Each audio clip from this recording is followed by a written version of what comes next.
Hello and welcome to the Gooner Talk. Back again with you guys for another episode of our Raw Reaction series, joining you at 8 a.m. every morning, keeping you up to date with all the latest Arsenal transfer news. Thank you for joining me in the more familiar surroundings in a ridiculously hot studio. It is so warm. I don't know about you guys. I slept probably about, or to be fair, the night before last, I slept about 2 hours. So 4 hours is an improvement, but still, goodness me, it is a joke. And I will keep moaning about it. And I can see people, I can just listen to them, I can hear them just screaming at their screens right now, going, "It's not as hot as you think. Stop moaning." I'm gonna moan because this is a joke. Good morning to everybody joining me in the chat box. Thank you for tuning in yesterday to our tactical breakdown on Fabio Vieira. We covered him in great detail, some expert insight, made some comparisons between him and Bernardo Silva, Phil Foden, and Martin Odegaard. Apologies, I had to cut that off pretty quickly towards the end. I had the coughing fit of all coughing fits after that show, and I'm hoping that that's not going to return today, but there's no promises. I'm going to try and do this as long as feasibly possible, but I am still not 100% back to full fitness, so do forgive me for that. But good morning, everybody in the chat box joining us. Hope you're doing good and well. We've got Sartvik, we've got Matt G, Tony, Akshat, Olu, Scotty, we've got Jose as well, Canoe, we've got Rahil, we've got Simon. Good morning, guys. Eamon, Connor, Steve. Good morning to all of you. Hope you're doing good and well. Manu, Rancid, Peter, Bruce. Good morning, everybody. Hope you're all doing good and well and enjoying the warm weather a lot more than I have the last few days, that's for sure. We kick off with our first story. Make sure if you haven't done so already to drop a like on the video and subscribe to the channel as well. We kick off with news that PSG have an interest in Gabriel Magalhaes, our Brazilian defender. That's according to Tutok Mercato, who claimed that the French side want to try and get hold of Gabriel if they miss out on Milos Skriniar. Skriniar, it looks more likely to move to Chelsea at this stage as part of a swap deal involving Romelu Lukaku. Therefore, PSG are looking at alternatives and are looking towards Gabriel. Now, this is a good thing. It may not seem like a good thing, but trust me, this is a good thing. I've wanted Arsenal to have their players linked to the biggest clubs in the world for some time, and Gabriel has now drawn interest from not only Juventus, but now PSG. We want our players to be drawing attention from these teams because it means that we've bought the right players. It means that we've got players that people are wanting and are after. And it goes to show that we've made some right choices in the market. So you got to say fair play to the team. It's now the next challenge on from that is obviously keeping those players at the club. And that's what we're going to hope to be able to do with Gabriel in the near future. Contract discussions are a possibility. Now, Atalanta continue to want to try and sign Nuno Tavares, Arsenal being linked with a possible replacement, which we'll talk about shortly. But Tavares is wanted by Atalanta, and the supposed 40 million euro asking price is quite significant. I think more of a loan, a dry loan with no option to buy, is probably the most likely outcome of this. Looking specifically at a player like Tavares, who's got Premier League experience and experience of playing in Europe with Benfica, he is worth more than that 7 million, 8 million pounds that we bought him for. But I don't think you're going to see Arsenal get anything more than, say, 20 million pounds for him. I think he'd be lucky to get close to that, to be fair. But I think we should still make a significant profit. But Atalanta are supposedly being told that it's 40 million euros or nothing. So let's wait and see what happens with this one. But this is a story we're definitely going to keep our eyes on and keep you updated as it develops. But Atalanta still very much pushing to try and sign Nuno Tavares. Now, Udinese want to sign Pablo Mari. It is going to be a pretty difficult deal for them to try and do, considering they are struggling financially to try and get hold of their targets. They have got a few players they could sell this summer, including Nahuel Molina that was linked to Arsenal and Gerard Deulofeu as well. But speaking, the Udinese director, Marino, said Mari's deal with Arsenal is absolutely not an easy negotiation for us. Molina and Deulofeu could leave the club in case we receive good proposals. We're not used to selling our talents after one season. I think Pablo Mari eventually will move to Udinese. He's very, very willing and wanting to move to Udinese. And so that's expected that it will probably take place. How much Arsenal end up getting is a different matter of fact, because Arsenal spent around £14 million. People are pretty unaware of actually how much we invested to sign Pablo Mari. There was a loan fee, and then there was a permanent fee on top of that. And it comes to over 10 million, close to 14 million pounds in total to get Pablo Mari into the club. So Arsenal will be wanting to recoup as much of that as feasibly possible, but will find that difficult because Udinese are not exactly strapped with cash at the moment. Now, moving to possibilities of players moving into the club. Despite Arsenal signing Fabio Vieira, it will not slow down Arsenal's attempts to try and sign other forward players. And Raphinha continues to be linked with a move to North London this summer. Arteta loves this guy. He would love to see him come to Arsenal. And we are positioning ourselves to try and be the front runners for the signing of Raphinha. It is a possibility still that we see him come in despite the signing of Fabio, as I say. If Arsenal can get this deal done, it would be a big, big plus for the club. But just because we've signed Fabio doesn't rule out this signing whatsoever. And Arsenal are still said to be the favourites to try and bring him into the team, with Barcelona reportedly moving on from Raphinha as a potential option, which was his favourite destination to choose. Arsenal could be next on that list. It's one that I think will drag towards the end of the window. However, I would be surprised if this is a deal, if it does happen, that gets done early on in the window. Now, Gabriel Jesus, our latest on this is that Arsenal are, as we talked about yesterday, pretty much assured that they would bring Gabriel Jesus in. It's the clubs have agreed. The player has agreed for some time that he's wanted to move to Arsenal. He's away on holiday at the moment. This is one of those deals that I would expect to take place closer to the return of pre-season on the 27th of June. Around that time, we will probably be seeing this happen. But as Knuckles in the chat box says, our daily Jesus update, not much has changed from yesterday. It's very, very likely that this deal is going to happen at this stage, which is very, very strong and positive for Arsenal. Now, our penultimate story of the day is on Lisandro Martinez, the Ajax defender that can play centre-back and left-back, as revealed by David Ornstein yesterday. Arsenal have prioritised the player. Now, James Benge of CBS Sports actually reported that Arsenal were looking at bringing in both a left-back and a left-sided centre-back this summer, and they might be able to achieve both of those with just the one player. I'm going to be looking to do a tactical breakdown on Lisandro Martinez as soon as feasibly possible. But Arsenal have already had a 30 million euro bid rejected by Ajax. They are expected to go back in. There were reports claiming that Arsenal had already offered £5 million more than previously had done. The £25 million rejected, going up now to that £30 million, 35-ish million euros. We don't know if that's going to be accepted or not. We don't know how much Ajax want for the player, but he is a very, very strong, versatile option. He's also a very good player in the sense that he offers kind of similar to what Tomiyasu would offer. And I think this is quite smart from Arteta, because what we obviously saw at the end of last season was when Tomiyasu wasn't available, Tierney was tasked with playing that more disciplined fullback role to allow Cedric to be more offensive.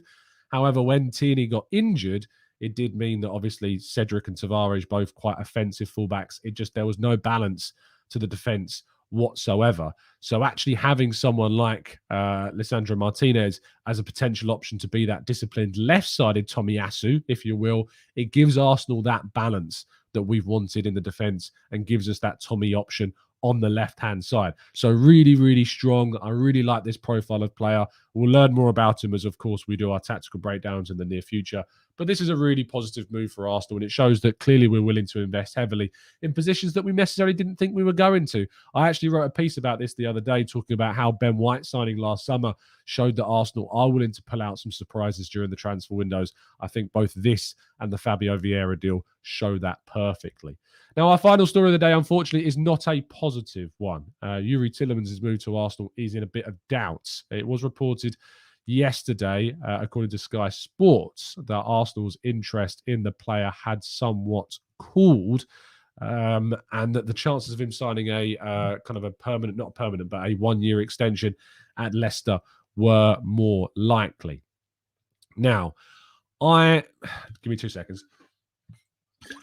I think that this is a deal that is going to become more difficult for Arsenal to do. Now, basically, I spoke to a couple of people yesterday, well ahead of this actually being revealed in the evening.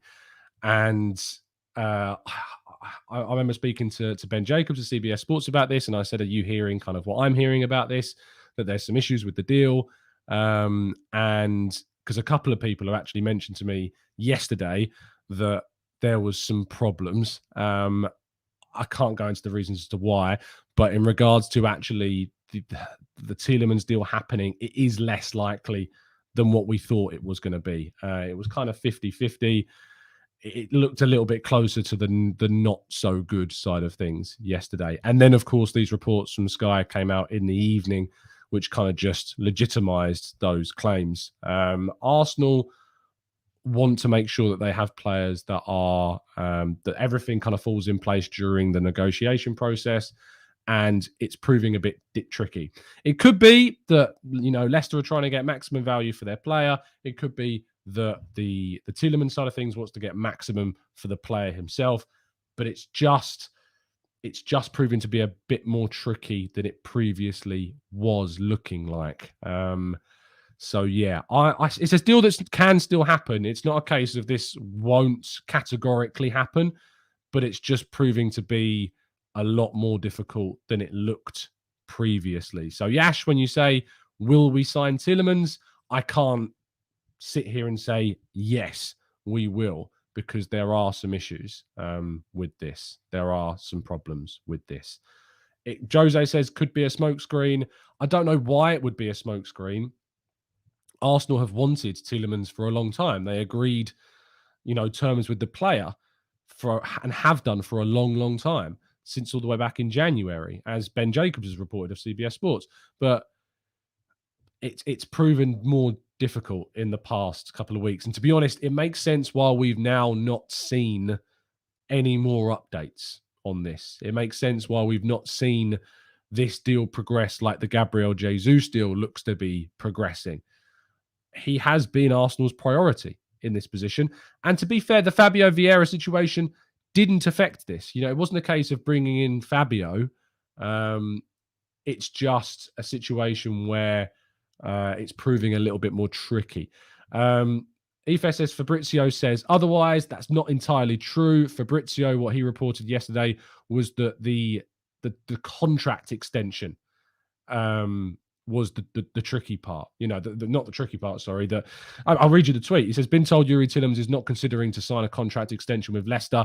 Could be an option in September in case he doesn't leave, but not now. That's not what we're saying. It's the actual process of Arsenal trying to sort out a deal. Arsenal haven't actually made a bid yet. You know, this is why I actually replied to a few tweets claiming that this deal was advanced. You know, I've never said confidently I feel like this is an advanced deal because Arsenal have never made the bids at this point. I couldn't, in my world, I wouldn't describe the deal, in my subjective opinion, as advanced because we've not made an offer. We've not made a bid to Leicester yet. Because that one side of things is not entirely sorted before we try and talk to the player, talk to the club about a possible bid. It's a very tricky situation. I'm hopeful that Arsenal can change this. I'm hopeful that this is a deal that gets done.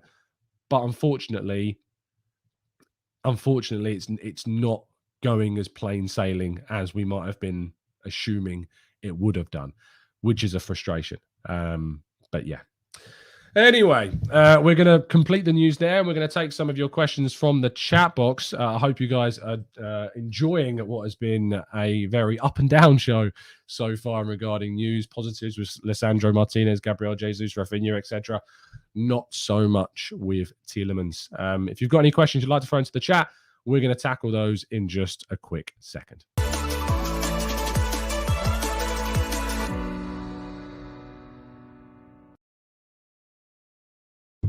Okay, let's jump into the chat box and see what you guys are saying. Dan the Max says, are there any strikers out of contract that could be useful? Strikers that are out of contract this summer? I mean, not really. If we have a look at the contract expiring lists on Transfermarkt, there isn't really any strikers that stand out, unfortunately. Position, forwards, let's have a quick check on who is going to be running out. I mean, Dybala looks like he's going to be signing for Inter. Andrea Bellotti is just not of the age profile that we're looking at right now. Divock Origi is going to AC Milan. Luis Suarez is just not the profile that we're looking at. Juba, again, is another one we're just not looking at right now. And then you start getting into the really kind of low down, not low down, but just not as highly rated. We're down to the Danny Welbecks of this world. So I don't think you're unfortunately going to see a striker coming in on a free. Patrick Carlson says, is Tielemans on his way to Spurs? Well, there are other clubs interested. And, if Arsenal are changing their minds about Tielemans, which is a real possibility now, maybe a team like Tottenham or someone else will come in. There are other teams. It is not just Arsenal that are looking at Youri Tielemans, and he is available for a very reasonable price tag. It is led to be believed around the 25 to 30 million pound figure. So if Arteta and Arsenal are changing their minds on Tielemans, for whatever reason, then yes, I think that Tottenham and other clubs will certainly be alerted to the possibility of this deal happening. Rich says, surely if we agree personal terms with Tielemans, then we can force through a move early and refuse to sign the year extension. Look, there are so many different aspects when it comes to deals. There is the player, there is the club, there is the intermediaries, there is the clauses. There is so much more to a transfer than what we just expect or what we're led to believe on video games. And even, when we're reporting on them, there are so many different agreements, not just with the player, but the clubs, the intermediaries, everything that needs to be agreed before a transfer can happen. Sometimes you have to look at other clubs because there's sell-on clauses, etc., that have to be sorted out. Third-party stuff that goes on with other players, not specifically Tielemans in this case, but certainly others. It's just because you've agreed personal terms with the player and he's agreed verbally to come to the club doesn't mean that a deal will definitely happen. It doesn't also mean that you can push through a deal either. Transfers are so much more complicated than people really think they are. Because honestly, you see how they're portrayed in Football Manager and in FIFA and stuff like this, and it's just a misrepresentation, unfortunately, of the situation, which makes it very, very difficult. Steve says, do you think Bellerin's contract will be cancelled? If it is, it's a joke. It's a real big joke, unfortunately, if that is the situation. Actually, it says, all I will say is I don't get attached to players that aren't Arsenal players yet. Only leads to heartburn if the deal isn't completed. Not to mention in the meltdown if a player joins a rival. Maggie says, I feel like Tom is holding back on some Tielemans details.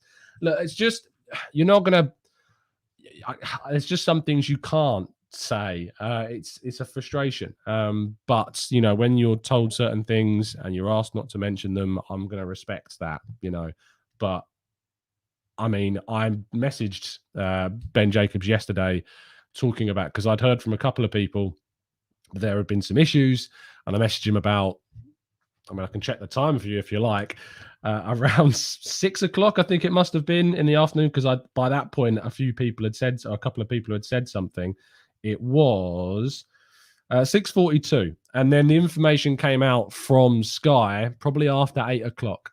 So it's not a case of I don't know anything. It's just a case of sometimes you can't reveal everything because, people trust you with information, and, you don't want to out that information if you get it. But when it came out in the afternoon and the evening from Sky that specifically this deal was not looking as certain, I was like, wow, okay, so it is true, sort of thing. So yeah, it's that's kind of the situation that we're in right now. Mikey says, surely Aouar is available on the cheap, £12 million. I mean, Bailey would be very happy to see you agree with that. But yeah, I just can't, I just can't see that being a beneficial move for Arsenal. I just don't rate Aouar personally. I just don't think he's worth what Arsenal are trying to do. Daly says, who would you want if we could not sign Tielemans? It's a good question because, the players that are out there that could be as good as Tielemans is not loads that are available. Fabian Ruiz is an option, would be an upgrade on Granit Xhaka, I think. Napoli are willing to sell and would be available for a similar fee to what Tielemans is. So Tielemans is, and Fabian Ruiz possibly is another really good option for Arsenal if we wanted to. Jamel says, how do you feel about Edu saying we expect full targets that really improved the squad compared to last season and the caliber of targets reported? Yeah, I think we talked about this before. You think about the idea that Arsenal would go and sign 5 upgrades. I think if we got Champions League football, that would have happened. We didn't. So 3 to 4 upgrades plus depth when Edu came out and said we're only looking at bringing in, say, 3 signings, I didn't interpret that as 3 and no one else. I interpreted that as 3 top signings and then some other players to strengthen other positions on the field. Peter says, do you like the Lisandro move, Tom? Yes, I absolutely love it. I think it's a really, really smart piece of business if, and only if, Arsenal can get it done. Jamel says, sorry, that's the one I've already done. The bad guy says, on a scale of 1 to 10, how bad are the issues delaying the Tielemans deal? It's not as simple as that. It's saying it's on a scale of 1 to 10. It's just across all the different variables of this transfer, not everything is agreed. I mean, Arsenal haven't even bid for Tielemans yet. We've not even put in an offer to Leicester yet, officially. It's not happened. So, and you've got to start questioning why. Why haven't Arsenal? I'm trying to give you as much info as I can. Question to yourself, why wouldn't Arsenal have bid for the player yet? Personal terms have been agreed for a long time. So you've got to consider and question why Arsenal, therefore, would not have placed a bid for the player at this point. Rich says, Tom, listening between the lines, it sounds like unappealing character traits have come up. No, that's not the reason. It's nothing to do with Tielemans. Daniel says, Martinez inverted as the left back means Smith Rowe works at a left 10, not an 8. Therefore, the issue isn't another 10. It's another wide player. What do you think? Martinez inverted in the left back positions. That means that you could operate with, say, Smith Rowe as a left 10. It means, or a kind of left wide playmaker. It's also a situation where Martinez is someone that gives you the balance like Tomiyasu does, but I think more of an out-and-out winger like Saka probably suits that better than a Smith Rowe. Martinelli, of course, that's the type of player that you want to see. But Arsenal have wanted to sign a left-footed centre-back for some time. James Benz reported this initially, and you can imagine that being true because Pablo Mari is going to move on this summer, and we've only got Gabriel, who's left-footed and playing on that side. Kubik says, hi, Tom. This Tielemans news is terrible. Do you think the deal can still be repaired? The deal can still be done. The deal can still happen. It's just, it's just a frustration. It's just a frustration for me that this deal could have happened this summer and still can, and it might not. That's the frustration for me, is that I really wanted to see this deal take place. I really wanted to see this deal happen. And as I said, it still might. It's just a frustration that there's issues going on with it. And it's annoying, but it is what it is. Anyway, we're going to wrap things up there because I can already feel the illness getting the better of me in today's show. Do drop a like on the video and subscribe to the channel if you are indeed new around here, with those notifications turned on so you never miss a show. I'll be back at some point for specifically a update on Lisandro Martinez in a tactical breakdown form. I'm looking forward to speaking to you more on that. We will see you again very, very soon. And as always, up the Arsenal.